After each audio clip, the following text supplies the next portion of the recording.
अखिलेश यादव तो उन्हीं सीटों पर नजर गड़ाए हैं जहां जहां से विधायक कुल छोड़ के गए लोग। मंत्रिमंडल में भी आपका बड़ा नाम चल रहा है, मनोज पांडे। नमस्कार, मैं हूं महक और आप देख रहे हैं अनादि टीवी यूपी। राजनीति में निष्ठा और विश्वासघात के बीच की रेखा बहुत महीन होती, लेकिन जब सवाल स्वाभिमान और आस्था का हो तो फैसले बड़े और कड़े हो जाते हैं। हाल में एक इंटरव्यू के दौरान मनोज पांडे से जब बेहद सीधे और तीखे सवाल पूछे गए कि क्या आपने अखिलेश यादव को धोखा दिया, उन्होंने आपको मुख्य सचेतक बनाया, आप उनकी सरकार में कैबिनेट मंत्री रहे, पार्टी का इतना बड़ा चेहरा बनाया गया, फिर भी आपने साथ छोड़ दिया।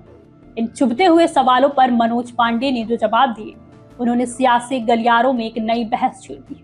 मनोज पांडे ने दो टूक कहा कि उन्होंने कोई धोखा नहीं दिया। उनके मुताबिक राज्यसभा चुनाव से काफी पहले ही उन्होंने अपने सभी पदों से इस्तीफा देकर नेतृत्व को स्पष्ट कर दिया था कि किन परिस्थितियों में वे आगे नहीं बढ़ सकते।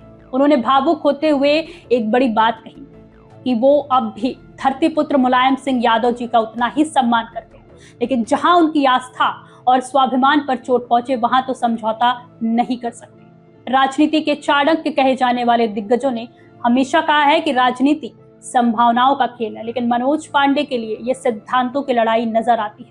उन्होंने साफ किया कि राजनीति में पद किसी की मेहरबानी या एहसान नहीं होता, बल्कि ये दशकों की तपस्या, संघर्ष और पसीने का परिणाम होती है। करीब 30 साल तक उन्होंने संगठन को गांव-गांव तक सींचा, जेल गए, आंदोलन किए, तब जाकर उन्हें जिम्मेदारियां मिली। जो लोग उन पर मंत्री बनने के लालच का आरोप लगा रहे हैं, उन्हें जवाब देते हुए उन्होंने कहा कि मनोज पांडे मंत्री बनने के लिए राजनीति में नहीं आए।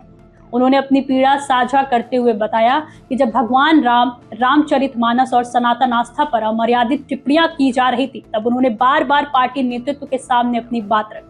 स्वामी प्रसाद मौर्य के बयानों का उन्होंने डटकर विरोध किया, लेकिन कार्रवाई ना होना उनके लिए सबसे ज्यादा तकलीफदेह था। जब आस्था और आत्मसम्मान पर चोट पहुंचे तो सत्ता के सुख गौड़ हो जाते हैं। इतिहास गवाह है कि जब जब विचारधारा का टकराव हुआ है, तब तब बड़े बड़े गठबंधन टूटे हैं। मनोज पांडे ने अंत में एक बहुत बड़ा सवाल जनता की अदालत में छोड़ दिया कि आखिर गद्दार कौन है, वो जो अपनी आस्था और जड़ों के साथ खड़ा रहे या वो जो सिद्धांतों से समझौता कर ले। उनके लिए राजनीति सत्ता का जरिया नहीं बल्कि एक वैचारिक स्टैंड है। अब देखना यह होगा कि उत्तर प्रदेश की जनता मनोज पांडे के इस कदम को धोखे के तौर पर देखती है या फिर एक साहसी वैचारिक निर्णय के रूप में। राजनीति की बिसात बिछ चुकी है और आने वाले समय ही बताएगा कि सिद्धांतों की लड़ाई में असली विजेता कौन होगा। फिलहाल आप देखते रहिए अनादि टीवी यूपी। नमस्कार।